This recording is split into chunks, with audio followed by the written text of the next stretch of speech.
হাতে ব্যথা, মাথা ব্যথা, বিভিন্ন জায়গায় ব্যথা, বিভিন্ন রোগ আছে।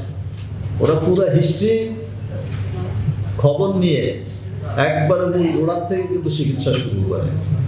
এই যে জাতীয় যে সমস্যাগুলো রয়েছে, পাঠ্যপুস্তকের সমস্যা এবং কথা বলতে না দেওয়া।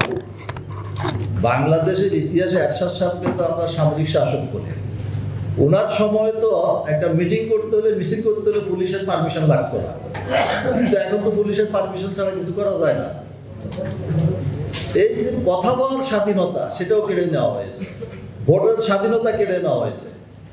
এই যে প্রত্যেকটা ক্ষেত্রে যে দুর্নীতি হচ্ছে, দেশের সম্পদ বিদেশে পাচার হয়ে যাচ্ছে, এই সবগুলোকে দূর করতে হলে এই সরকারকে বিদায় জানাতে হবে।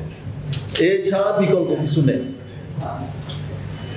এবং পাঠ্যপুস্তকের যে অবস্থা করা হয়েছে, এটা মানে ইসলাম থেকে এবং এই দেশের সংখ্যাগরিষ্ঠ মানুষের কৃষ্টি কালচার থেকে দূরে সরিয়ে দেওয়ার একটা ব্যবস্থা করা হয়েছে।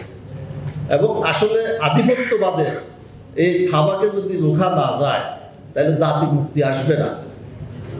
এবং মামুনুল হক সহ সমস্ত ওলামায়ে মুক্তি, রাজবন্দীদের মুক্তি অবশ্যই দিতে হবে। এবং আন্দোলনের মাধ্যমে, সরকারের পতনের মাধ্যমেই কিন্তু মূল দাবি আদায় করা সম্ভব হবে।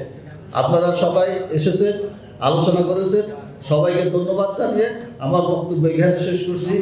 আল্লাহ হাফেজ। বাংলাদেশ খেলাফত মজলিস জিন্দাবাদ, বাংলাদেশ জিন্দাবাদ।